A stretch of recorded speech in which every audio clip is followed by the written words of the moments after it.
आखिर त्रिजटा कौन थी और त्रिजटा किसका अवतार थी? दोस्तों, रामायण में जब भी राक्षसों की बात की जाती है तब एक ऐसे राक्षस की बात भी आती है जो स्वभाव से काफी विनम्र थे। उनका शरीर भले ही राक्षस का हो, लेकिन उनकी प्रवृत्ति और उनका व्यवहार बिल्कुल किसी देवता जैसा ही था। हम बात कर रहे हैं त्रिजटा की, जिसने माता सीता के हृदय में अपनी एक अलग ही छवि बना ली थी। माता सीता, जिन्हें हम खुद माँ कहते हैं, वह माता सीता भी स्वयं त्रिजटा को अपनी माँ कहकर पुकारा करती थी। जब माता सीता लंका में थी तो अशोक वाटिका में उनका ध्यान त्रिजटा ने ही रखा था। त्रिजटा को एक खास राक्षसी भी इसीलिए कहा जा सकता है क्योंकि उन्होंने स्वयं देवी सीता जी को, जो कि साक्षात लक्ष्मी जी का अवतार थी, उन्हें उनकी सेवा करने का सौभाग्य प्राप्त हुआ था।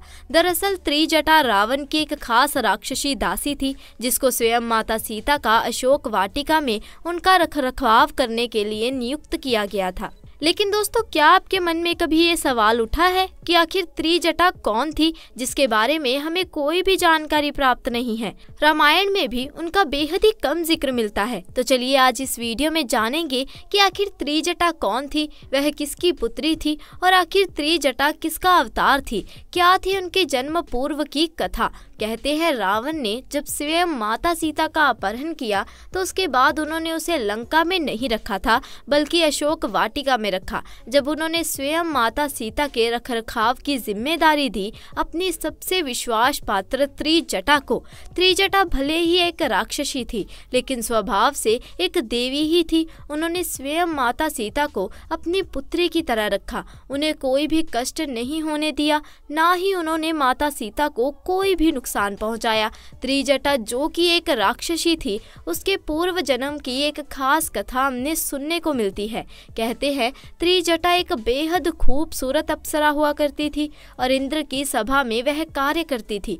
उनका नाम था सुलेखा। कहते हैं सुलेखा चित्रसेन नामक गंधर्व से प्रेम करती थी और दोनों के दोनों साथ में ही इंद्र के दरबार में नृत्य करते थे और सभी का मन बहलाया करते थे। एक दिन नृत्य करते करते सुलेखा को आश्वासन हुआ कि वह चित्रसेन से बिछड़ने वाली है, इसीलिए वह रोने लगी। तभी सभा में उपस्थित नारद मुनि जी उनके पास आए और उन्होंने कहा, सुलेखा, तुम्हें रोने की कोई आवश्यकता नहीं है, क्योंकि भविष्य में जो होगा उससे तुम्हारा ही भला होगा। ऐसे में सुलेखा ने चिंतन मन से पूछा, हे नारद मुनि, आखिर ऐसा क्या होने वाला है? मुनिवर, मेरा दिल बहुत ही अशांत होता जा रहा है, मुझे घबराहट हो रही है। तब नारद मुनि ने कहा, भविष्य की बातें वर्तमान में नहीं की जाती, इसीलिए तुम चिंता ना करो। इस बात पर सुलेखा के मन की चिंता और भी ज्यादा बढ़ गई। उनके दिल को उस बात ने झंझोर कर दिया। यह सब देखते हुए एक दिन चित्रसेन सुलेखा के साथ इंद्रदेव से इजाजत लेकर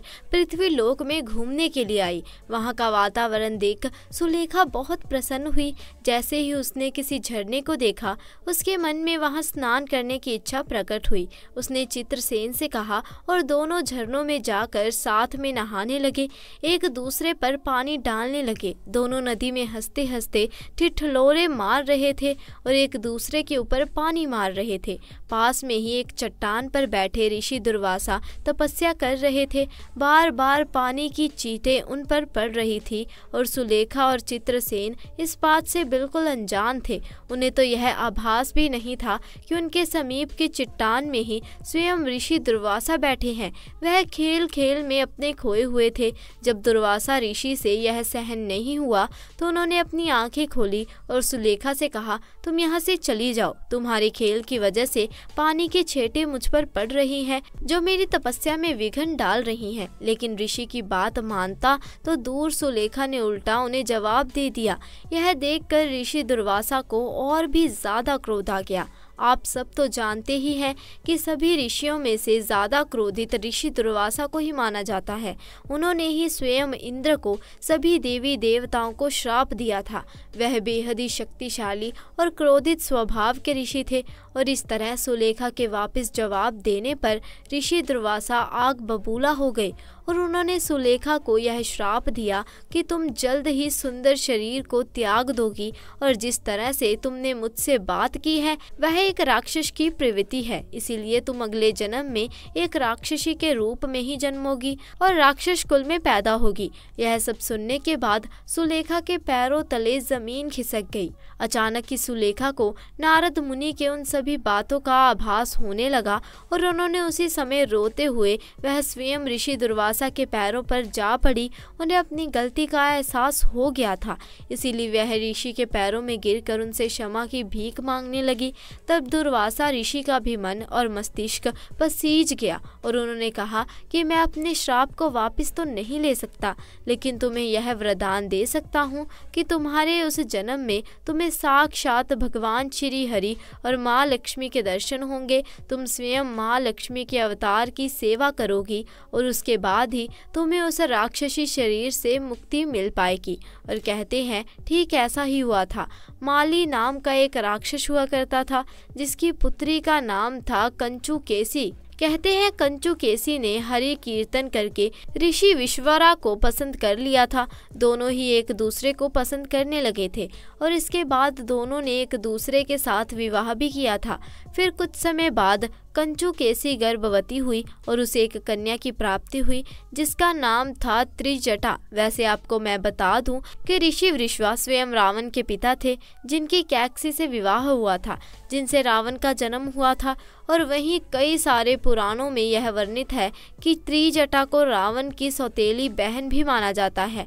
श्री दुर्वासा के श्राप और वरदान के कारण उनका अगला जन्म राक्षस कुल में हुआ। उन्हें माता सीता की सेवा करने का अवसर प्रदान किया गया। इतना ही नहीं, रावण वध के बाद जब माता सीता वापस श्री राम के पास चली गई तो त्रिजटा ने ही उन्हें अच्छे से सजाकर वापस भेजा था। वहीं प्रभु श्री राम से मिलने के बाद माता सीता ने स्वयं प्रभु श्री राम को त्रिजटा के बारे में सारी बात बताई थी, जिससे श्री राम बेहद प्रसन्न हुए और उन्होंने त्रिजटा को वरदान भी दिया था कि जो भी हवन श्राद्ध आदि कार्यों में स्वयं शुद्ध चीज होगी वह सबसे पहले तुम्हें ही प्राप्त होगी, फिर चाहे वह कितनी ही विधि विधान से क्यों न हो रही हो।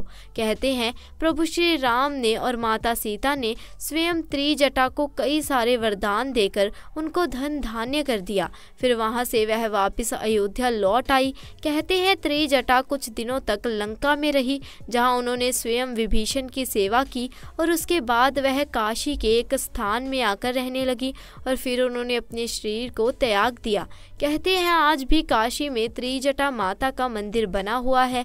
आप वहां जाकर उनकी ब्लेसिंग्स, उनका आशीर्वाद ले सकते हैं। और इस तरह त्रिजटा का उद्धार हुआ क्योंकि उन्होंने स्वयं माता सीता की सेवा की और प्रभु श्री राम को भी प्रसन्न किया।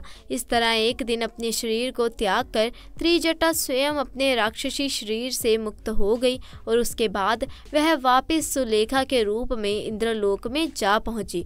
तो त्रिजटा के विषय में आपको ये जानकारी कैसी लगी और आपका इसके बारे में क्या कहना है, हमें कमेंट सेक्शन में आकर ज़रूर बताइए। साथ ही दोस्तों वीडियो को लाइक करें, शेयर करें और चैनल को सब्सक्राइब करें। जल्द मिलेंगे ऐसी ही नई जानकारी के साथ, तब तक के लिए आपका बहुत बहुत धन्यवाद।